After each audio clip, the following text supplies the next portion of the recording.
Good morning, everyone, and welcome to our live coverage of the latest mission from Vandenberg Space Force Base here in California. I'm Will Robinson Smith. I'll be providing our commentary for the duration of this coverage. To our live coverage. Just a quick point of note here as we kick off our coverage this morning. We are still essentially broadcasting from our Spaceflight Now News Bureau at the Kennedy Space Center in a bit of a Frankenstein mode today. The press site is going through some work there, and part of the work is they need to do a planned power outage. And so things are a little bit digitally shuffled around for us. So bear with us as we're going to be doing our level best here on the stream, but just for your knowledge, it's a slightly wonky behind the scenes, but we're very glad to be with you once again this morning, capping off what has been an exceedingly busy week on the live launch front. So we've gone from a Starlink mission to the launch of Boeing's Starliner spacecraft atop an Atlas V rocket on Wednesday, which docked with the International Space Station on Thursday, hours before which we saw SpaceX launch its fourth test flight of its massive Starship rocket.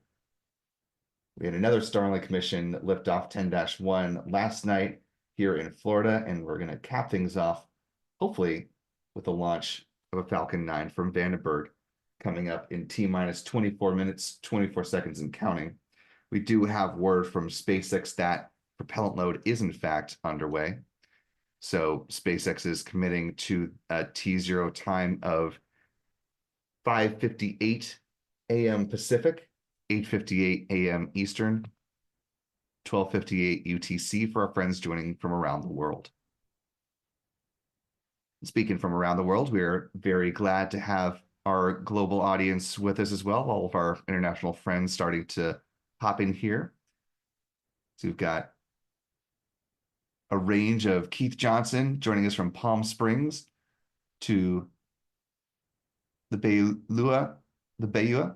Apologies if I just completely butchered your name there, but joining us from the Pyrenees Mountains of France. We've got Beverly Williams from Lompoc, California. And Simon Anthony from the UK. So lots of folks from all around the world. Good morning, good afternoon, good evening, whatever time zone you're checking in from. We are preparing for the launch of the Starlink 8-8 mission here, lifting off from Vandenberg's Space Launch Complex 4E or 4 East. A Falcon 9 rocket carrying 20 more Starlink satellites, adding to the mega constellation already in progress up in low Earth orbit. According to expert orbital tracker and astronomer Jonathan McDowell, there are currently more than 6,000 working Starlink satellites in low Earth orbit, adding another 20 to that number today, including another 13 which feature the direct-to-cell capability. SpaceX said through the month of May and the 11 dedicated Starlink launches that were accomplished that month, they were able to send up 26 direct-to-cell satellites, which the vice president of Starlink engineering noted was about 8% of what the company needs in order to bring preliminary direct-to-cell service to customers starting later this year. This allowed another 13 to them, so that'll bring up the total number of direct-to-cell Starlinks up to 64.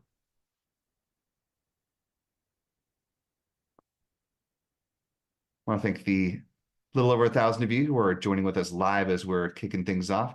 If you haven't already, be sure to hit that like button, allow some more folks to find their way into our live coverage as we're getting things rolling. And you can also share the stream. It's a great way to help us out by bringing more eyeballs to this and letting us know where you're joining in from in the live chat if you haven't already.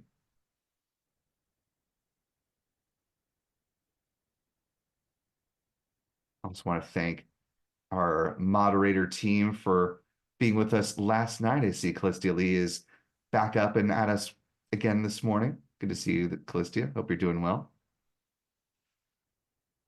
We're also powered by a wonderful channel member team here on YouTube. So folks like Eddie Electron, that Martin guy, that Opal guy, Terrapin Tom, Mike Miller, Jesse Hain, Hunter Short Repairs, Tim Lemon, and many others.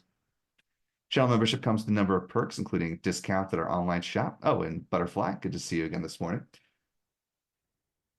Channel membership comes with a number of perks, including discounts at our online shop. That's spaceflightnow.com, where you can find things like embroidered mission patches for the crew flight test, which is currently in motion. Butch and Sunny already up and at 'em doing work at the ISS as we speak. Got a very busy slate on their plate for the next couple of days or next several days before they nominally return. No earlier than June 14th is their earliest undock and landing date in the Southwest United States.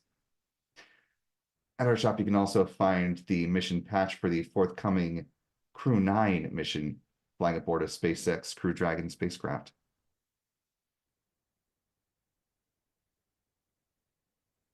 Channel membership also affords you access to our member-only videos here on YouTube, as well as the ability to watch all the liftoff moments of our Cape-based launches in stunning 4K.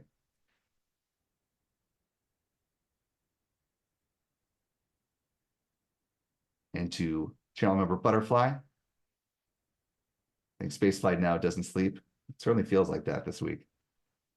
We try to catch a couple of winks in between all this activity, but it has been quite a unrelenting week on the spaceflight front. And obviously we have a commitment to you, our wonderful audience, to bring you as much of it as we are humanly capable of doing. Fortunately, our launch photographer team will be back in Florida by the time we're coming up on our next local launch here in the Sunshine State. That's Starlink 10-2, looking at a Tuesday launch for that mission, somewhere on the 5 o'clock hour, I believe, so should be fairly nice.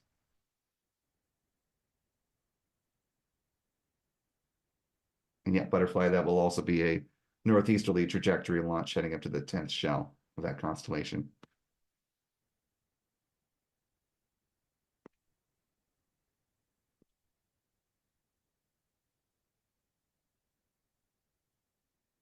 And thanks to channel member Jason, been a member for 4 months now, saying thank you, Will, and all the moderators for your outstanding efforts delivering this broadcast. You're very welcome. I'll add our Spaceflight Now editor, Stephen Young, to that kudos. He's been hard at work making this possible for this entire week, and it's not been easy, especially coming into this weekend with the power outage at the press site. So we're cobbling it together, and we're very appreciative for your support this morning. Last but not least, you can do what Haley Higgins, #IrishHaley, did and use the YouTube super chat feature. If you have a comment or question and like to be a part of the broadcast and your comment or question is appropriate, love to read that out. Saying, message from Haley. Hi from Oceanside in California, 40 minutes north of San Diego. Good morning to all of our Southern California friends. Let's bring it back to this mission, shall we? Starlink 8-8. Talk about the timeline for the mission here. Some of the milestones we've already passed and what is still yet to come. SpaceX launch director has already verified the go for prop load. Things got kicked off with 2 events simultaneously, the loading of RP1 or rocket grade kerosene, getting at T-minus 35 minutes, as well as the loading of liquid oxygen on board the Falcon 9's first stage. T-minus 30 minutes, they begin loading cryogenic helium on board the tanks of the first stage. The helium is important because it's used to pressurize the main propellant tanks during flight. Same process begins in the second stage at about T-minus 26 minutes. The T-minus 23-minute mark, the second stage kerosene tank should be full. Then at T-minus about 20 minutes, 50 seconds or so, strong back chill down process begins. So what we see is the so-called big vent when we've got eyes on the rocket here. A good visual indication that fueling is in fact on track, and it happens as they're chilling the feed lines before second stage liquid oxygen load, which happens to come up T-minus 16 minutes. So we're about 30 seconds on this mission into second stage LOX load. Looking at the milestones still ahead of us, folks, we've got a T-minus 7 minutes, the chill down of the 9 Merlin 1D engines. It involves flowing a small amount of liquid oxygen through the plumbing and turbo pumps, and helps protect the engines from the risk of thermal shock and damage during the startup sequence. About 6 minutes out, the first stage kerosene tank should be full. Then at T-minus 4.5 minutes, the strong back retract sequence begins. Starts with the clamp arms opening up underneath the payload fairings, and then the transporter erector for the strong back here in Vandenberg will recline 13 degrees away from the Falcon 9 rocket and stays in that position until liftoff. About 6 minutes out, the first stage, sorry, going backwards in time, T-minus 3 minutes, the first stage liquid oxygen tank is full. 2 minutes out, second stage LOX load is complete, at which point the Falcon 9 is fully loaded with 1 million pounds of propellant. In the final 60 seconds, control of the countdown is handed over from the ground sequencer to the Falcon 9's onboard flight computers. The propellant tanks are brought up to flight pressure. 45 seconds out, the SpaceX launch director will give their go for launch. The engine ignition command will be issued at T-minus 3 seconds. And if all 9 Merlin 1D engines are healthy and ignite, the flight computer will give the command for the hold down clamps to release the Falcon 9 for a T0 liftoff this morning. Again, looking at 5:58 for those locally, 8:58 Eastern, and 12:58 UTC for our friends around the world.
Taking a look at the live chat here, I want to thank one of our wonderful channel members, Chuck Powers, for a $1 super chat. Really appreciate that support this morning, Chuck.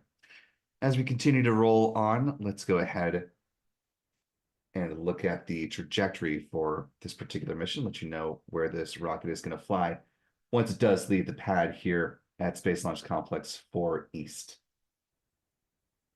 Slick 4E is what you're looking at in the satellite view, zooming out from Google Earth.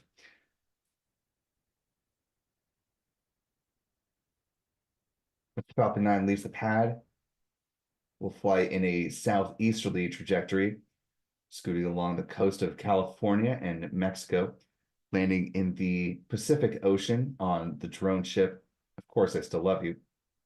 That is the first stage, B-1061, which will be making its 21st flight today, becoming one of SpaceX's launch leaders alongside B-1062. SpaceX will also use one of its recovery vessels to scoop up the fairing halves a little bit downrange of the map you see here on your screen as well.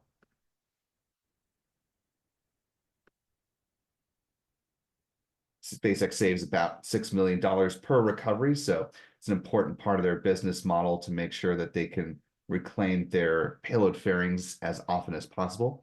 As you see in this picture from a presentation earlier this year, they float down to the waters of either the Pacific Ocean, as is the case with this mission, or the Atlantic Ocean if they're launching from Florida. They're brought aboard one of SpaceX's recovery vessels, and this is what that process looks like.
Currently T-minus 8 minutes, 38 seconds and counting.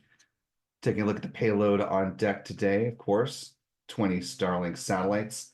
Among those are 13 that feature the direct-to-cell capability,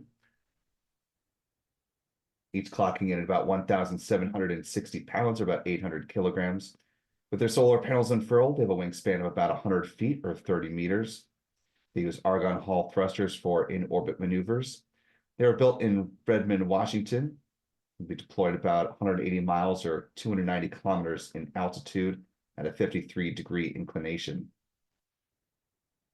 This is an image of what a Starlink V2 Mini looks like when it's on orbit. This image captured last year by a satellite owned by HEO Robotics. SpaceX has not provided rendering or their own image of full V2 Mini in its on-orbit configuration. Taking a look at the launch timeline, this is the sequence of events as we're expecting them following a nominal liftoff today. The rocket will pass through max Q with a point of greatest aerodynamic pressure on the vehicle a little bit after a minute into flight. Then a few different events in fairly rapid succession. We'll see first stage main engine cutoff, or MECO, T plus 2 minutes, 25 seconds, followed a few seconds later by stage separation. Second stage engine ignition, or SES1, 2:35. And then just about the 3-minute mark, the payload fairings will be jettisoned. That's followed up by the first stage entry burn beginning at T plus 6 minutes and 1 second, lasting for a total of 27 seconds. That will set up the first stage landing burn at T plus 7 minutes, 51 seconds, and a landing on the drone ship, Of Course I Still Love You, at T plus 8 minutes and 14 seconds. Less than 30 seconds later, the Merlin vacuum engine on the second stage will cease firing. We'll go into a parking orbit, or coast phase, until T plus 52 minutes and 11 seconds. There will be a brief 2-second burn, setting up the Starlink satellites to deploy at T plus 1 hour, 1 minute, and 5 seconds. Mentioned the booster flying today, B1061, going for its 21st flight. It's got an illustrious history, so let's go ahead and notch that off in the time we've got remaining with each other. Its first mission was a crewed flight. The first crew rotation mission for SpaceX using its Dragon spacecraft. Dragon Resilience took flight on November 15th, 2020, lifting off from pad 39A here in Florida. That was followed up by the launch of Dragon Endeavour, the Crew 2 mission on April 23rd, 2021.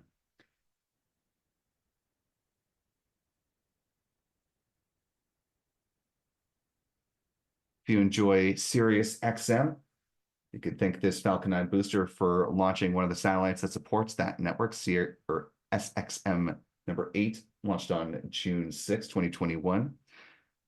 That was followed by a cargo Dragon flight, CRS-23, sending up cargo and science supplies to the International Space Station on August 21st. That mission was followed up on December 9th, 2021, by the launch of IXPE, or the Imaging X-ray Polarimetry Explorer. This is a telescope designed to measure the polarization of cosmic X-rays, black holes, neutron stars, and pulsars. That was followed up by this booster's first Starlink launch, Starlink 4-7 on February 3rd. A couple of rideshare missions for this booster were up next. Transporter 4 on April 1st, no fooling, and Transporter 5 on May 25th of 2022. Next up was Globalstar FM-15, a rideshare mission on June 19th of 22. Strongback lower has started. And we do hear that Strongback retract has begun, so we'll go ahead and notch these off fairly quickly. Starlink 3-3 on August 12th. That was followed by Eros C3 on December 30th. And then at that point, we were mostly in Starlink land. 2-7 on March 3rd, 3-5 on April 27th, 2-10 May 31st, 7-1 on August 22nd, 7-5 on October 21st. Launch for North Korea's project, or 425 project on December 1st of last year. 7-10 on January 14th and 7-15 on February 23rd. Most recently, sending up the Worldview Legion 1-2 satellites, long in waiting.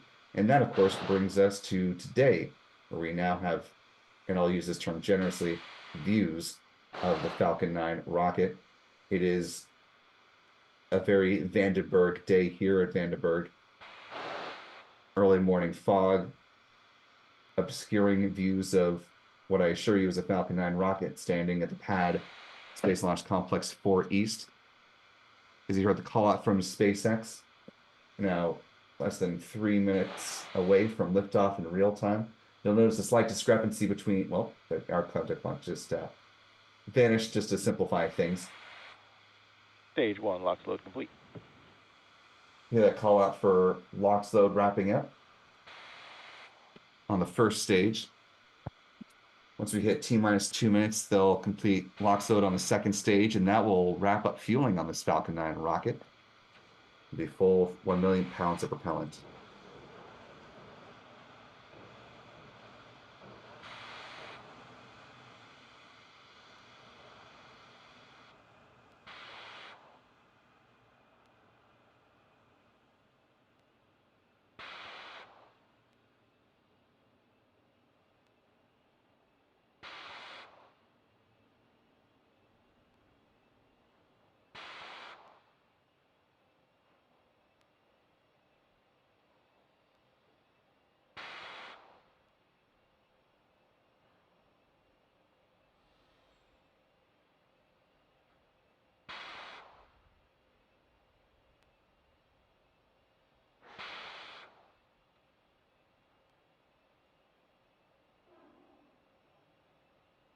Now less than 2 minutes to liftoff. I want to briefly thank Scott B for a $4 Stage super 2, chat. LOX load complete. Thank you, Scott. And you hear Stage 2 LOX load complete. The Falcon 9 is now fully fueled and ready to lift off in just about 1.5 minutes. Yeah, launch closeout. point where we can see the venting from the ground gas closeouts, obviously pretty much just blending in with the fog that is naturally occurring here at Vandenberg. Well, if you really squint your eyes and tilt your head, you can kind of see a little bit of the venting from SpaceX in contrast to the fog here. It's a little bit hard to Falcon 9 make is in up, startup. but if you look just above the arc of the SpaceX graphics, you can kind of see that billowing down there. And that is from the ground gas closeouts as opposed to just the natural fog. We're less than 40, or we're just about 45 seconds LD, out. go for launch. With that confirmation from the launch director, we are go for launch. Coming up on 30 seconds before liftoff. We'll come back to the live chat on the other side of liftoff. Let's go ahead and focus in on the T-minus final 30 seconds. As you heard, 30 seconds here. Go ahead and listen into SpaceX as they carry us in through the final count, the liftoff of this Falcon 9 on the Starlink 8-8 mission. T-minus 15 seconds. T-minus 10, 9, 8, 7, 6, 5, 4, 3, 2, 1, ignition. And liftoff Falcon 9. Go to SpaceX. Go direct to south.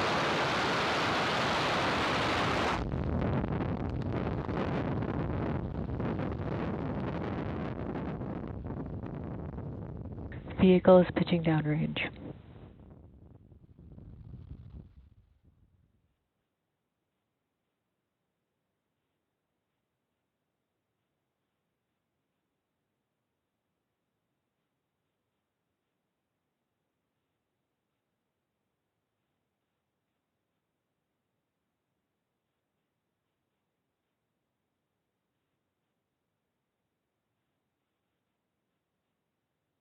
Power and telemetry nominal.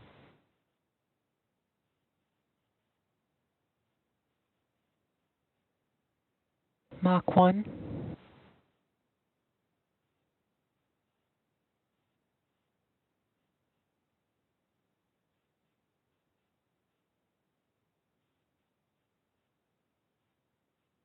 Max Q.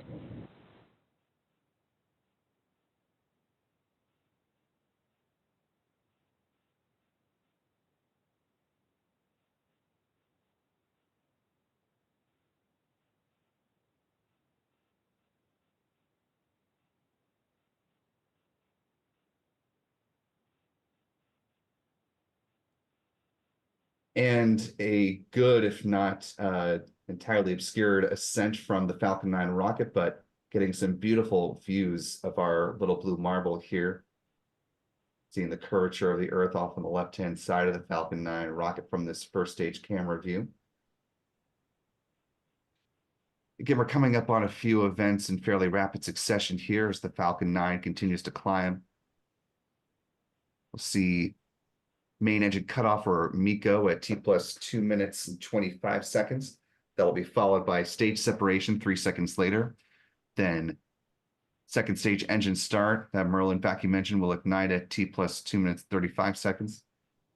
And then fairing deployment just after the 3-minute mark.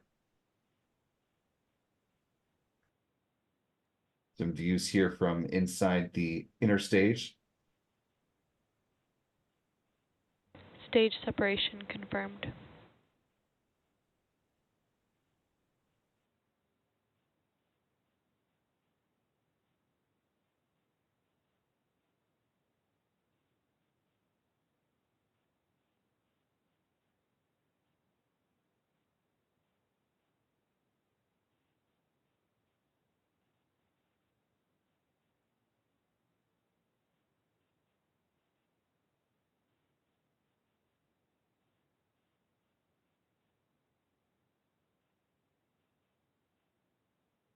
Bearing separation confirmed.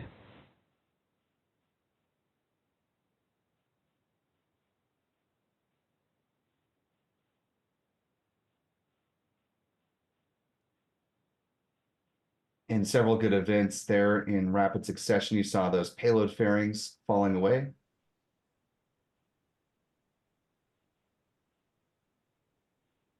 So far, all is going well on this Starlink mission, accented by 13 direct-to-cell satellites and some good views of both stages of the Falcon 9 rocket, accented by the morning sunlight.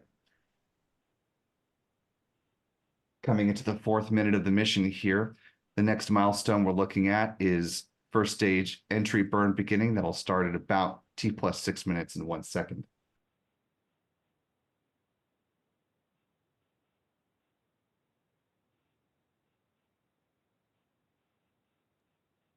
Those pulses that you're seeing in between the hypersonic grid fins on the Falcon 9 first stage on the left-hand side of your screen, there's the cold gas thrusters.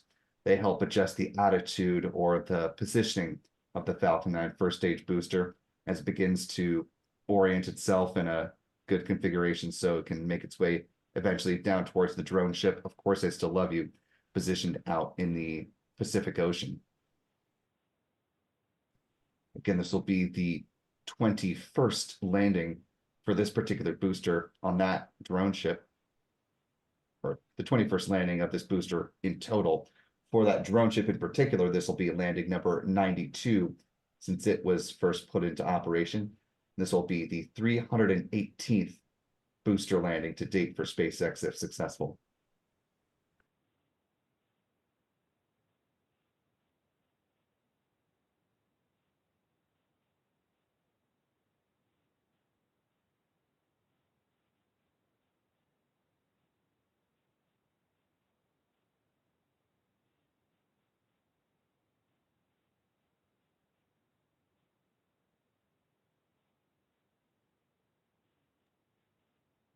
Now about 5.5 minutes into flight. We're less than 30 seconds away at this point from the start of that first stage entry burn. Altitude of the Falcon 9 first stage has been plummeting. Soon we'll see the speedometer start to drop rapidly once Falcon 9 essentially begins to hit the brakes, slowing it down through its own power, and then eventually through some atmospheric drag, which will help it as well. That burn starting in just a few seconds. Stage 1 entry burn startup.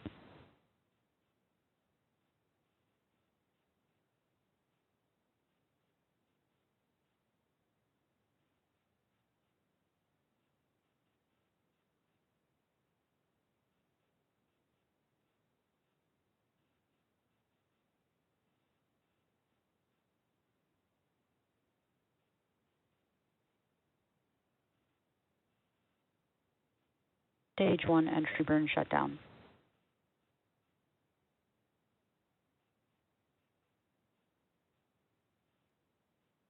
Both vehicles are on a nominal trajectory. Good call outs from SpaceX and what appears to have been a nominal entry Stage burn 1 for that FTS has safed. Falcon 9 first stage. That call out, the flight termination system has been safed, no longer needed at this stage of the flight. Coming up, the next milestone will be the first stage landing burn beginning. That's coming up at T plus 7 minutes and 51 seconds. Less than a minute away.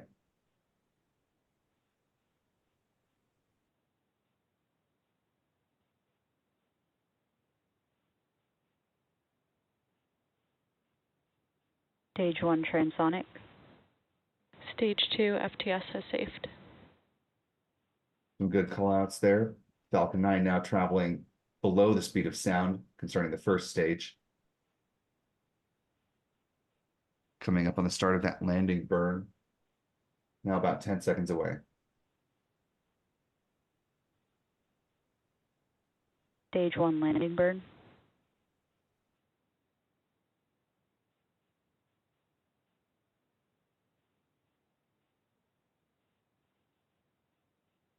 Stage 2 is in terminal guidance.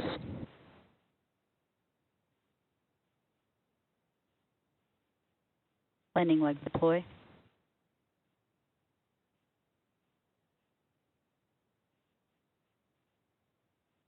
Stage 1 landing confirmed. And for the 21st time, booster 1061 is back here on Earth.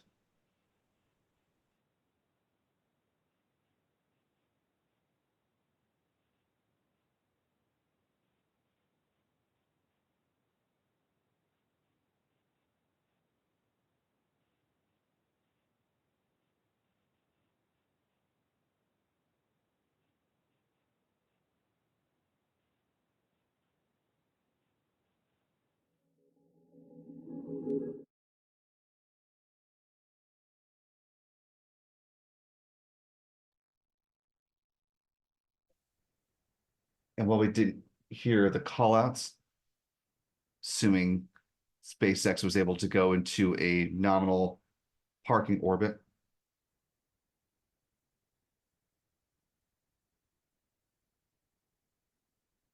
at this point, that upper stage will continue on in a coast phase.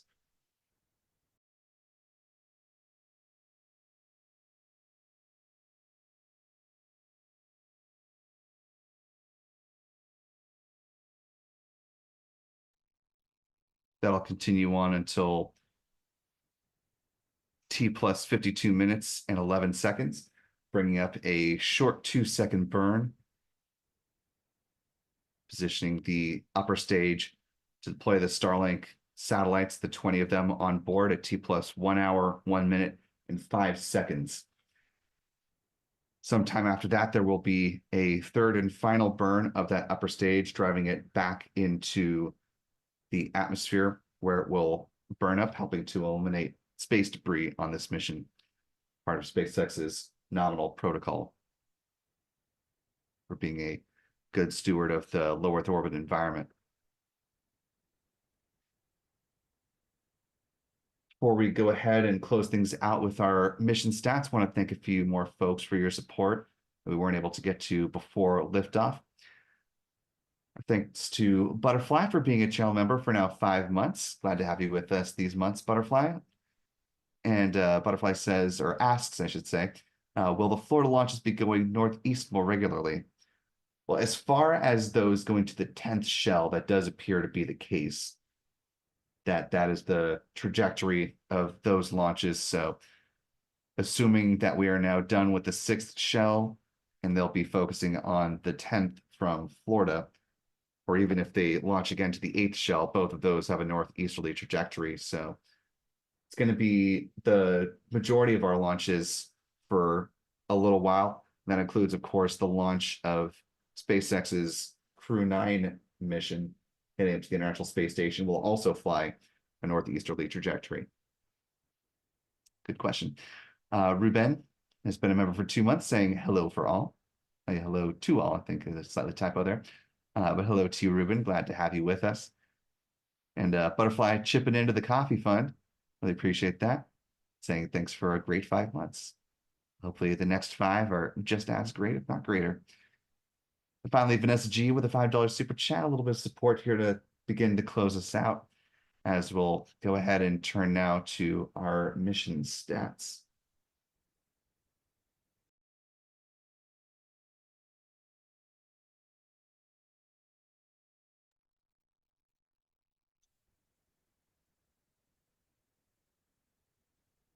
As noted, this was the 21st flight of a Falcon 9 booster 1061.